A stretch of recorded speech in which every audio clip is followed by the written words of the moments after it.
I want to thank the Minister.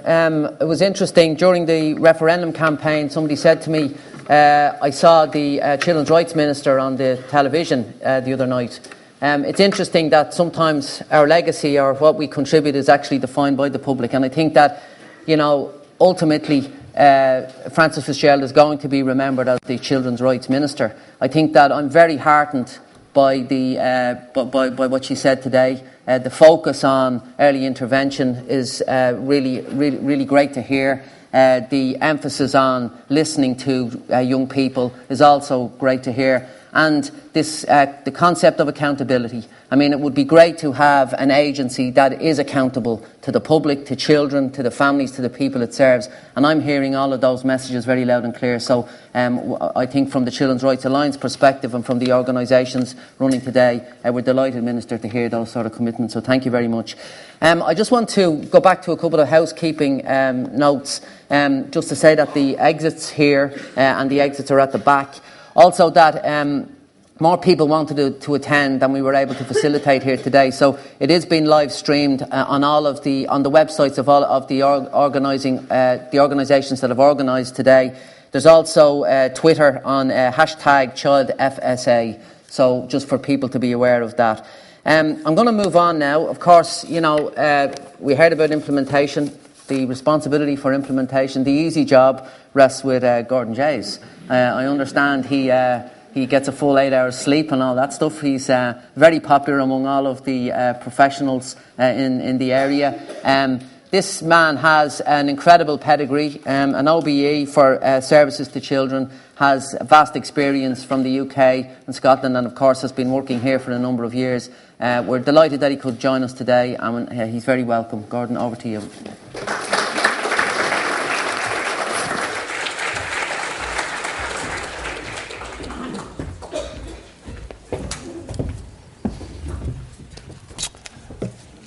Good morning. Popularity and accountability is an unusual combination. I hope we all noted as we came through that today's slogan is "Children should be supervised at all times." My remarks this morning are sponsored by the letter R and the number 5. Number 1.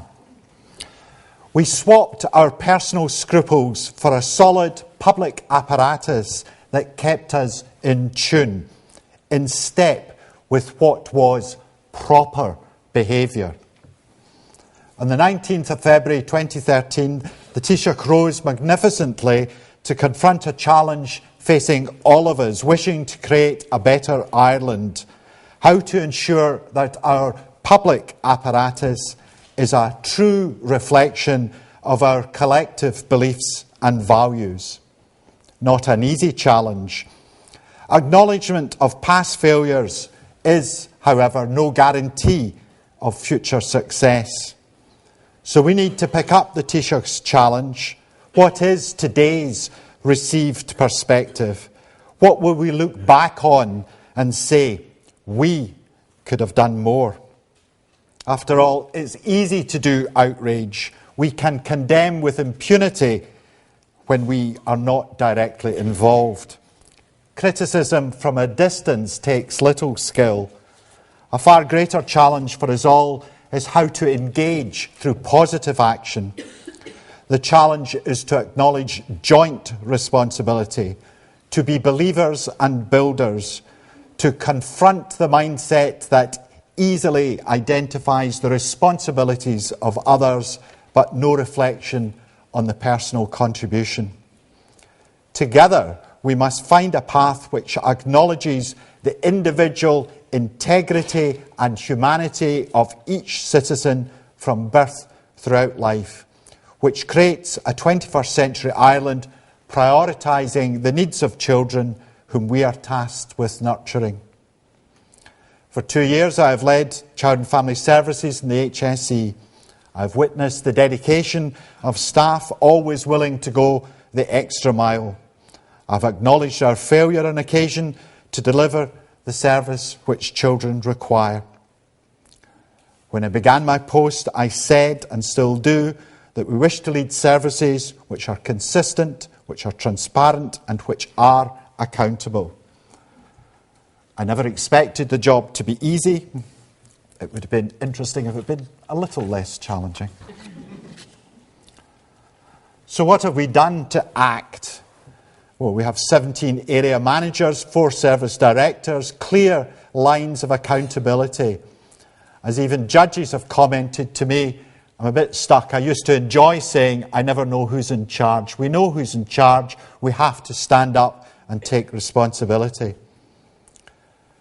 Reports into serious incidents and child deaths are published at regular intervals, and lessons disseminated and learned and accountability pushed down through the system. There are a number of deep-rooted system failures which require addressing, complex issues which will not be resolved overnight, many of which affect every aspect of Irish society. Over-dependency on voluntary approaches and underuse of supervision orders, to pick some examples not immediately within the agency's control. But we continue to work with staff. I offer high unconditional support in order that I can challenge relentlessly to seek to improve services, which we are doing, albeit at a pace that we need to accelerate. There is no easy fix. Real lasting reform will only come from obtaining a clear evidence pictures of where weakness lies and a thought-out sustainable plan to address them. Service improvement is a work in progress, and we wish services which are locally delivered but nationally led, with direct intervention by a newly developed quality assurance function proportionate to weakness, national involvement where local response has proved inadequate. There's reform so that we are more reliable, more credible in our engagement with the court services. There are changes in how we deliver services in the range of domestic, sexual and gender-based violence for families and communities where violence threatens children's well-being. There's fundamental reform in how all of us in this room work together in an integrated way, clear regarding our roles and responsibilities in a national service delivery framework. Identifying failure, itemising the weakness is merely the starting point in the process of reform. We've done that. We've said there must be accountability. We have deconstructed. We've repaired where we can. But now is a different time. Now is the time to build, to redesign, to reimagine. I start a new phase in my engagement serving children in Ireland as CEO designate of the new agency. And we face our greatest challenge to work together in a spirit of positive cooperation for Ireland's children. And in this critical endeavour, history will judge us. And history favours those. So history favours not those who pointed to weakness, but those who build upon strength. In restating our commitment to children, we must ensure a return to basic values, the 3 R's, and a service fit for purpose: rights, responsibility and respect. Now, I'm no philosopher, and as some in the audience would testify, no lawyer. So I tread tentatively. The subject of rights is a complex one. I note, however, that Ireland's commitment to fair process, to the overwhelming rights of one side, has sometimes inhibited the protection of children. The right to fairness imposed by issues of always seeking to go beyond reasonable doubt rather than acting safely on reasonable probability has inhibited our capacity to protect the child. I also add that I have a problem considering rights in isolation. Earned rights. Rights are earned. Rights are dependent on our obligations. Children have long been an unheard voice, but their rights are inalienable. But rights afforded in an age-appropriate way. Rights properly weighed in circumstances where society recognises each of us our obligations, the one to the other, and duly acknowledges our collective duties to protect our children. As a Director of Children's Services in several countries, I recognise my particular responsibilities, Paul, my accountabilities. Yet I can undertake my duties only with the consent of the community, only with the support of families who respect their children's rights and fulfil their familial obligations. For all the particular difficulties faced by Ireland in 2013, there are magnificent opportunities here to develop new practice and new ways of working. As CEO designate, we need to support quality childhood and enhanced opportunities for children and for young people. An agency based on a concept of mutual respect. Children and families respected, whatever their challenges. Staff respected as professionals while held accountable for performance.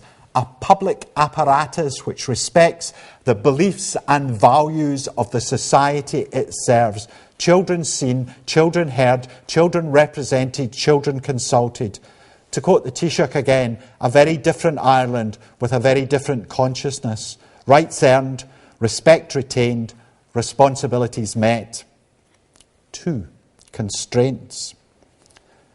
To deliver for Ireland's children against a backdrop of straitened financial circumstances and public service reform is not without its challenge.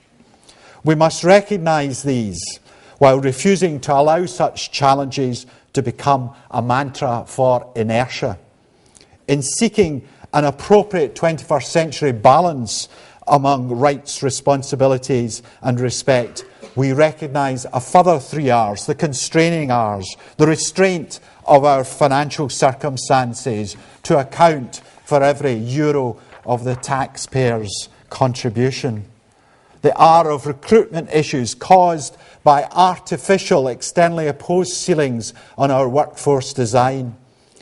The reform which is constant and ongoing to an extent of which Mao would have been proud of. But the issue for us is taking our reform out of a health service which is itself reforming and in the process of great change.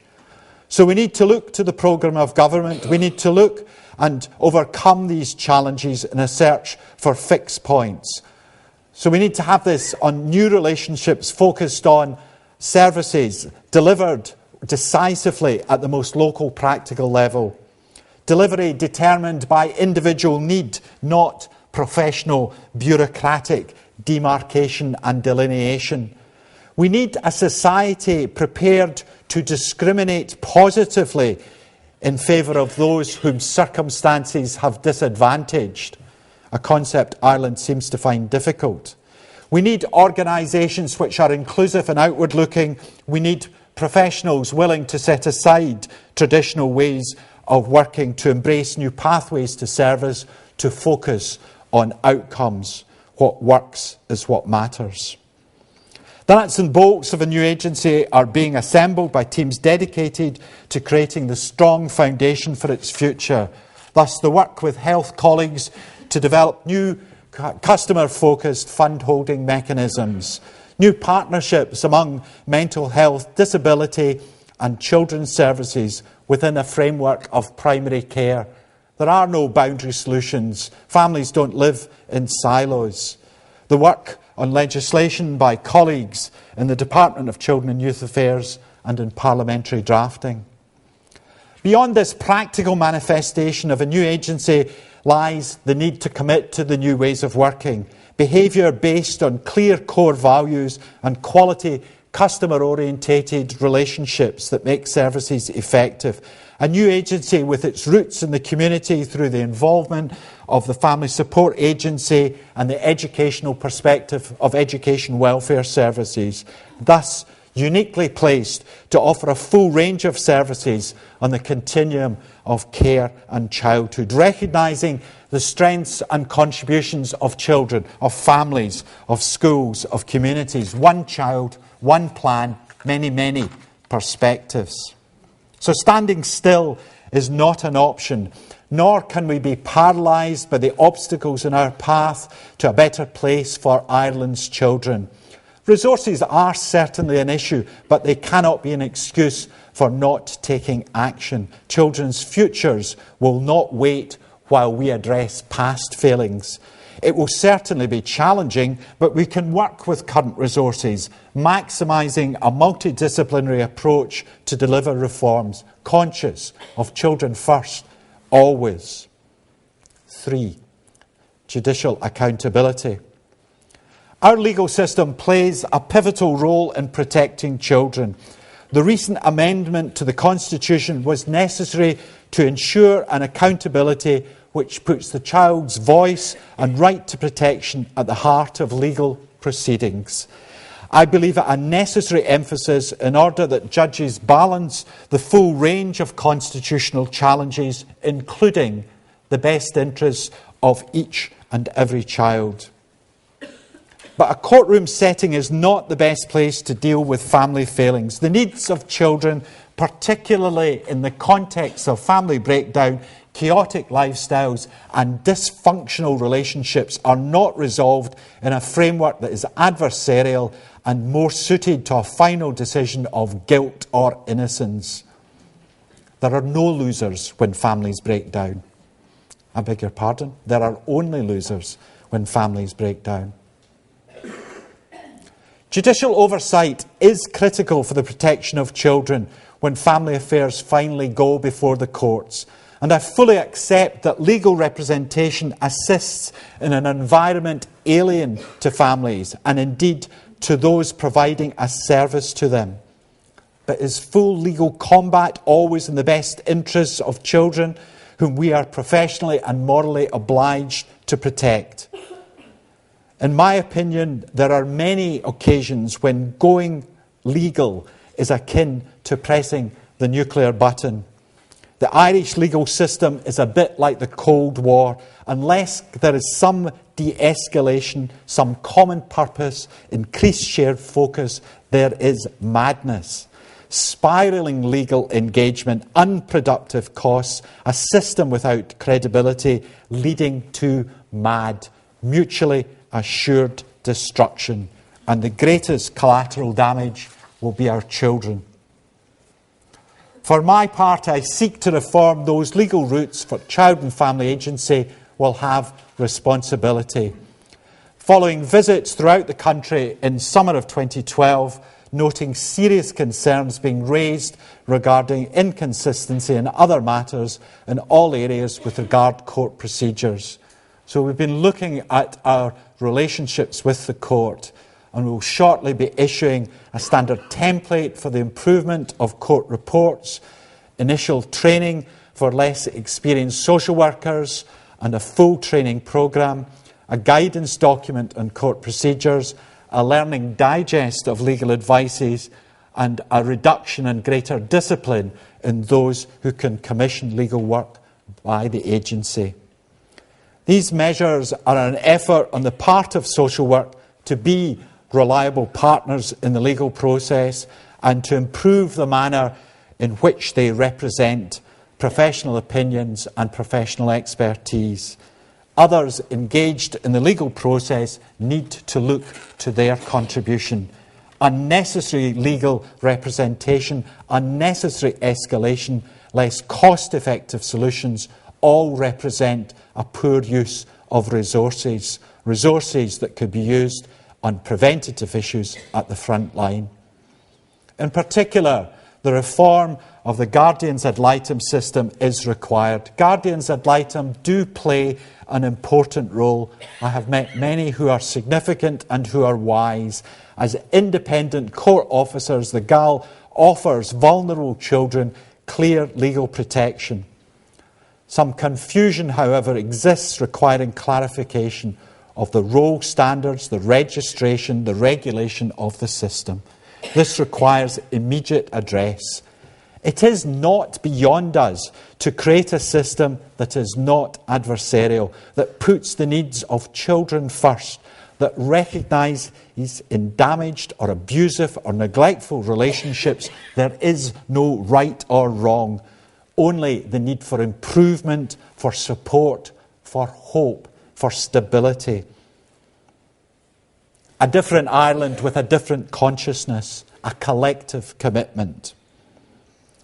4. Social work reform. Don't like contradicting the Minister, but I'm not going to go into great detail on social work reform, though it's there in my notes listing the main themes, the 7 themes which we pulled issues together in. And there is an enormous of work going on within daily activity. And it's essential that underpinning this for children's rights, community consent and traditional accountability for social work to continue to improve its performance and be respected for its expertise and for their daily commitment. I was recruited to lead that programme of social work reform. That contract, my time with HSE, has concluded, but the social work reform programme has clearly some distance to go. Much done, much still to do, but quality staff working in difficult circumstances against a background of restraint and restriction. The social work reform programme should not be confused with the aspirations of the agency. Social work reform was about repairing and improving the leadership and structure relating to the perceived weaknesses of the past. For those of you counting, you can smile now. 5. Agency aspiration. In setting up an agency, there is a unique opportunity to create a new approach to the delivery of services for children in Ireland. From the beginning, I articulated a vision of we need an agency which is outward-looking, inclusive, evidence-based, supportive when appropriate, assertive for our children when necessary. An agency staffed by professionals clear in their values, wisdom, integrity, compassion, justice, respect and courage. Consistent in adherence to these values is one thing to identify another, to identify with a value, quite another to put it into practice. An agency accountable for our behaviours, mindful of our limitations and our need to work as servants of engaged communities, of inclusive schools, of responsive health centres and responsible families and individuals. We cannot do it alone, but together we can make very, very significant improvement. So the agency is about freeing the way we work, the priorities we set, imagining and realising more effective services for Ireland's children. The agency will build on the participation standards that are initially being developed by Anne in the Department of Children and Youth Affairs. Children consulted on all decisions that affect them. The wisdom of children unleashed to improve the quality of policy development and decision making. An agency with credibility to champion the cause of positive discrimination.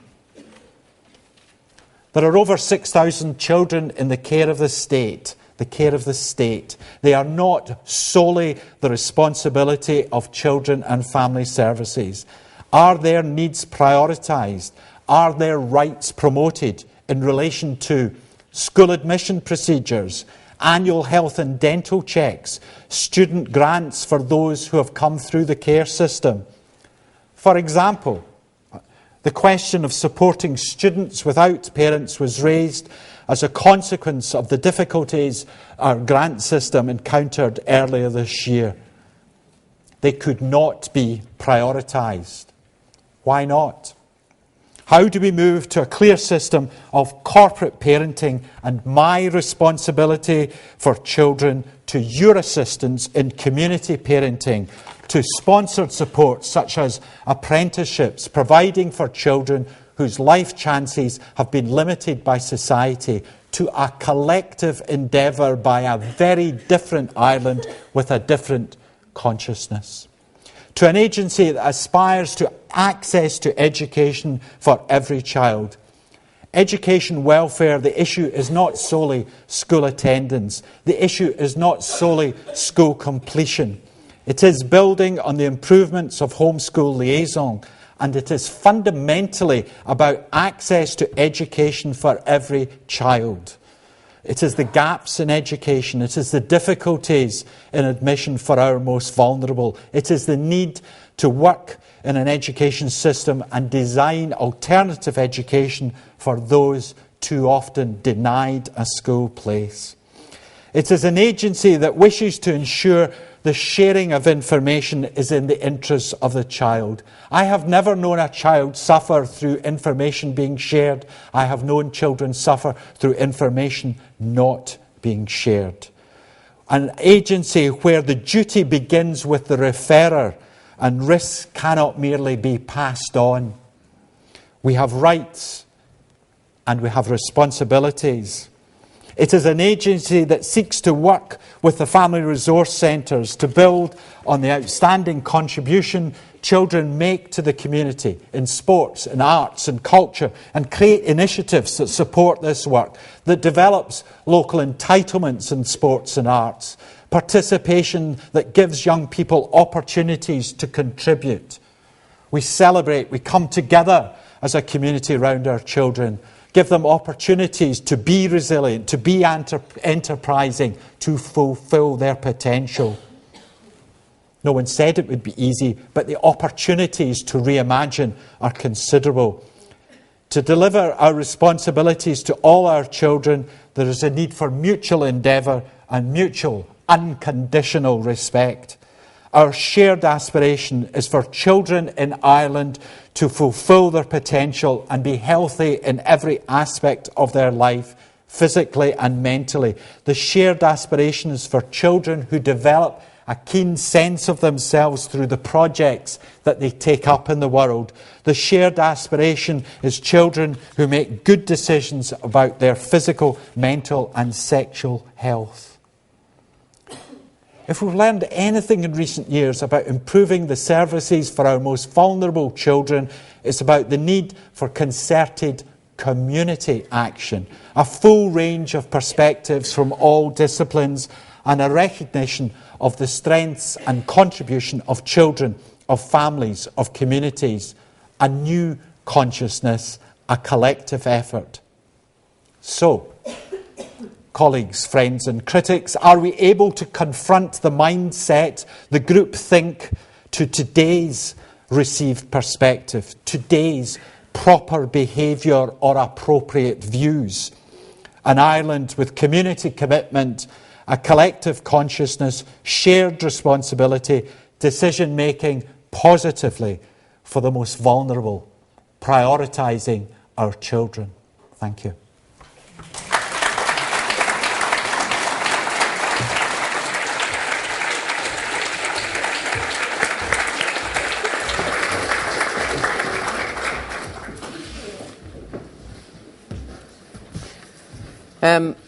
I suppose all I can say is what a vision.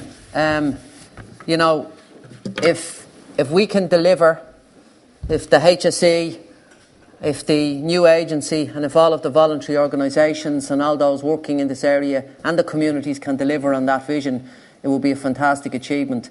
A couple of things struck me. I think that it's very heartening to hear a commitment to listening to and engaging with children and young people directly. Evidence-based best practice is also extremely heartening to hear about. But I suppose the last thing I would like to say is that on behalf of all the membership of the Children's Rights Alliance and indeed all the organisations that work in this area, I want to say that we are also committed to taking responsibility, that we will support absolutely this new agency. We will do everything we can to drive forward to ensure that children and young people are cared for better in this country. And I think Gordon and the Minister should hear that commitment, because it's one that we've always had, but that it's worth restating again, given the sort of vision that we've heard from Gordon.